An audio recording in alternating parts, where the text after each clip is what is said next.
Okay, chapter 20. An hour after sunset, Holt and Horace left their room and went downstairs to the tap room of the inn for supper.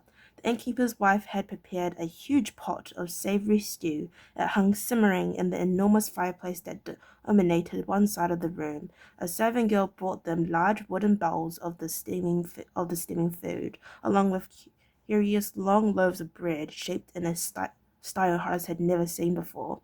They were very long and narrow, so they looked like thick sticks rather than loaves, but they were crusty on the outside and delightfully light and airy on the inside, and the apprentice soon discovered they were an ideal tool for mopping up the delicious gravy of the stew. Holt had accepted a larger beaker of red wine with his meal. Horace had settled for water. Now, having enjoyed a large serving of a delicious berry pie, they sat over mugs of an excellent coffee. Horace spooned a large helping of honey into his cup, watched with a frown by the ranger. Killing the taste of good coffee, Holt muttered at him. Horace merely grinned. He was getting used to his companion's mock severity by now. It's a habit I learned from your apprentice, he told him, and for a moment they were both silent, thinking of Will, wondering what had become of him and Evelyn, hoping they were both safe and well. Holt finally roused them from their thoughtful mood by nodding his head towards the small group of townspeople seated by the fire. He and Horace had taken to a table at the back of the room. It was always Holt's way to do this, keeping his back to a solid wall and sitting where he could observe the rest of the room and, at the same time, remain relatively inconspicuous himself. While they were eating, the room had gradually filled with townspeople, either coming to eat or to enjoy a few jugs of wine or beer before heading to their own homes. Now the ranger had noticed one of the room's inhabitants had produced a set of pipes from inside his pack, and another was fiddling with the tuning pegs of a gourd-shaped 8-stringed instrument. Looks like the entertainment's about to start, he told Horace, and as they spoke, the other people in the room began pulling their chairs closer to the fire and calling for refills from the innkeeper and his serving assistants. The pipes began playing a lament, and the instrument quickly took up a counterpoint, playing rapid vibrating strokes to form a continuous high treble background to the soaring, spooning melody. The pipes themselves filled the room with a wild and plaintive sound, a voice that reached deep into the souls and brought thoughts of friends long and times past to the forefront of the listeners' minds. As the notes echoed round the warm room, Holt found himself remembering the long summer days in the forest surrounding Castle Redmont, and a small busy figure who asked endless questions and brought a new feeling of energy and interest to life. In his mind's eye he could see Will's face, hair tousled by the cowl of his cloak, brown eyes alight and filled with an irrepressible sense of fun. He remembered him as he cared for Tug, remembered the pride the boy had shown at the prospect of having a horse of his own, and the special bond that had formed between the two of them. Perhaps it was because Holt could feel the years encroaching on him as the grey hairs in his beard became more than the exception. But Will had brought a sense of youth and fun and vitality to his life, a sense that was a welcome constant to the dark and dangerous paths that a ranger was often required to tread. He remembered, too, the pride he had felt when Horace had told him of the way Will took it upon himself to follow the Wargles' forces in Celtica, and how the boy had stood alone against the Wargles and Scandinavians as Evelyn had worked to make sure the fire took hold of the buried bridge. There was more to Will than just an irrepressible spirit. There was courage and ingenuity and loyalty. The boy would have made a truly great ranger, Holt thought, then abruptly realized that he had thought of Will as if he was already dead. As such an eventuality were he no longer possible. His eyes moistened with tears, and he sniffed uncomfortably. It was a long time since Holt had shown any outward sign of emotion. Then he shrugged. Will was worth at least a few tears from a grizzled old wreck like himself, he thought, and made no move to wipe them away. He glanced sideways at Horace to see if the boy had noticed, but Horace was entranced by the music. Leaning forward on the bench they shared, his lips silently parted, one finger beating time unconsciously on the rough tabletop. It was as well, Holt thought, smiling ruefully to himself. It wouldn't do for the boy to see him dissolving into tears at the first sound of sad music. Rangers, particularly treacherous ex-rangers who had insulted the king, were supposed to be made of sterner stuff. The music finally ended to a roar of applause from the people in the room. Holt and Horace joined in enthusiastically, and Holt used the moment to covertly dash a hand across his eyes and wipe away the traces of moisture there. He noticed that the performers were being rewarded by the audience with coins tossed into the hat that had been artfully left, upturned on the floor beside them. He shoved a couple of coins towards Horace and nodded towards the players. "Give them these," he said. They've earned it." Horace nodded wholehearted agreement and rose to cross the room, ducking his head under the heavy beams that supported the ceiling. He tossed the coins into the cap, the last in the room to do so. The piper looked up, saw an unfamiliar face, and nodded his thanks. Then he began to pump the bellows on his pipes with his elbow again, and once again the haunting voice of the pipes swelled up and began to fill the room. Horace hesitated, loath to move now that another song had begun. He glanced back to where Holt sat in the shadows, shrugged, and settled onto a table top at the edge of the small crowd surrounding the performers. There was a different tone to this piece. There was a subtle note of triumph in the melody, augmented by the bold major chord struck by the stringed instrument, which came more to the fore for this piece.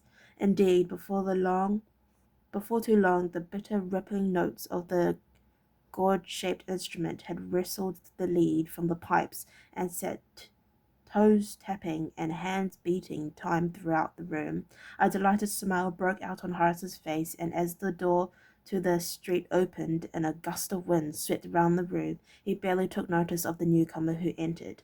Others did, however, and Holt's senses finely honed by years of living through dangerous situations, felt a change in the atmosphere in the room. A sense of apprehension and almost suspicion seemed to grip the people grouped around the musicians.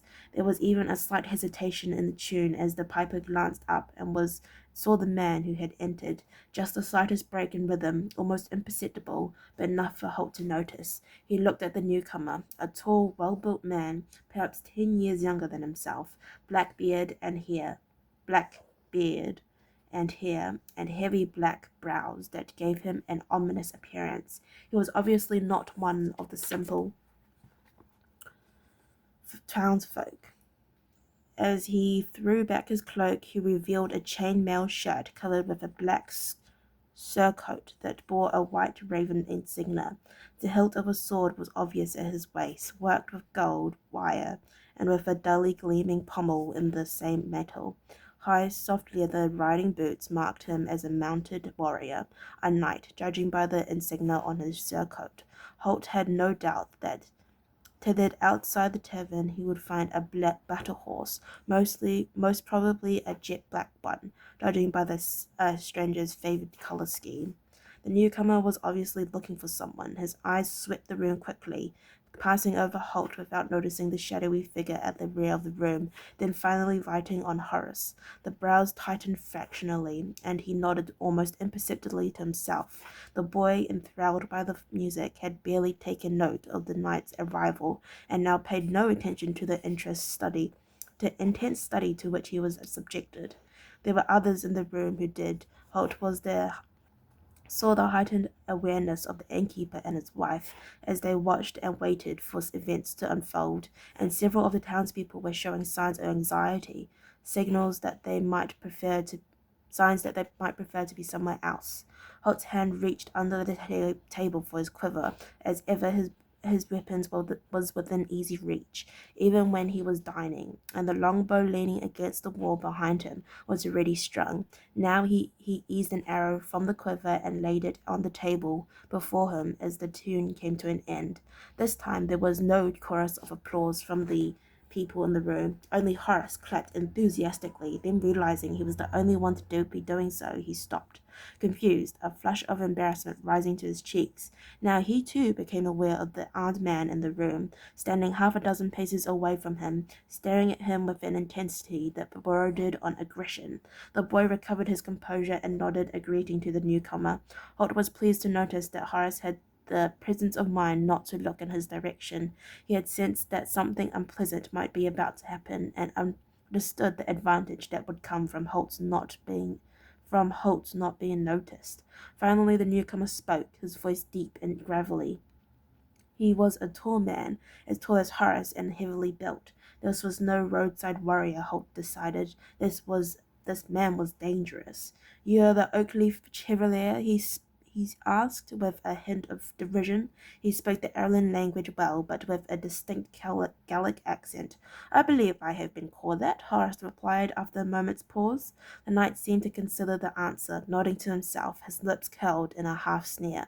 You believe so, he said, but can you yourself be believed? Or are you a lying Erlin dog who darks in the gutters? Horace frowned, puzzled. It was a clumsy attempt to insult him. The other man was trying to provoke a fight for some reason, and that to Horace was sufficient reason not to be provoked. If you like, replied calmly, his face a mask of indifference.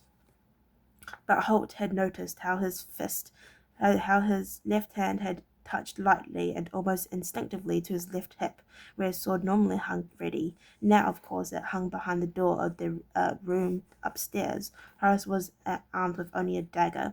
The knight had noticed the involuntary movement as well. He smiled now, his lips curling in a cruel arc, and he moved a pace closer to the muscular young apprentice. He took stock of the young man now, wide shoulders, slim at the waist and obviously well muscled, and he moved well, with a natural grace and balance that was the mark of an expert warrior. But the face was young and absolutely without guile. This was not an opponent who had fought men to the death repeatedly. This was not a warrior who had learned the darker skills in the unforgiving school of mortal combat. The boy had barely begun to shave. He was undoubtedly a trained fighter, and wanted to be respected but not feared. Having made his assessment, the older man moved to place closer yet again. I am de Perix, he said. Obviously he expected the name to mean something. Horace merely shrugged his shoulders good-naturedly. Good for you, he replied, and those black brows contracted once more. I am no roadside yokel for you to defeat by trickery and knavish behavior. You will not catch me unprepared with your cowardly tactics, as you have so many of my companions. He paused to see if the insulting words were having the desired effect. Horace, however, was canny enough not to take exception. He shrugged once more. I'll definitely bear that in mind, he replied mildly. One more pace, and the heavily built knight was within arm's reach. His face suffused with rage at Horace's answer and the boy's refusal to be insulted. I am warlord of this province, he shouted, a warrior who has dispatched more foreign interlopers, more Ireland cowards than any other knight in this land. Ask them if this is not so. And he swept an arm around at the people sitting tensely at tables round the fire. For a moment there was no reply. Then he turned his fierce gaze to them, daring them to disagree with him. As one, their eyes dropped, and they mumbled a grudging acknowledgment of his claim. Then his gaze came back to challenge Horace once more. The boy returned it impassively, but a shade of red was beginning to colour his cheeks. As I said, he replied carefully, I will bear it in mind. De Perix's eyes glittered at the boy. And I call you a coward and a thief who killed Gallic warriors by subterfuge and deceit, and stolen their armor and horses and belongings, he concluded, his voice rising to a crescendo. There was a long silence in the room. Finally Horace replied, "I think you are mistaken," he said in the same mild tone he had maintained throughout the confrontation. There was a collective intake of breath throughout the room, and now the Prags reached back in fury. "You say I am a liar," he demanded. Horace shook his head. "Not at all. I say you are mistaken. Somebody has apparently misinformed you." The parrot spread his hands and addressed the room at large. "You have heard this? He calls me a liar to my face. This is insupportable." And just as he had planned, in the same movement with which he had spread his hands, he had plucked one of his leather gauntlets from where it had been secured under his belt, and now, before anyone in the room could react, he had drawn it back to slap across Horace's face in a challenge that could not be ignored. Feeling a sense of exultation, he began the forward sweep of his hand to bring the glove swiping across the boy's face, only to have it plucked from his grip by an invisible hand and held across the room, where it came to a quivering halt, skewered on one of the upright oak beams that supported the ceiling. Urgh. Okay, well, thank you for listening to Read Chapter 20. If you'd like to listen to me read Chapter 21, then please stay tuned, and I will see you next time. Bye bye.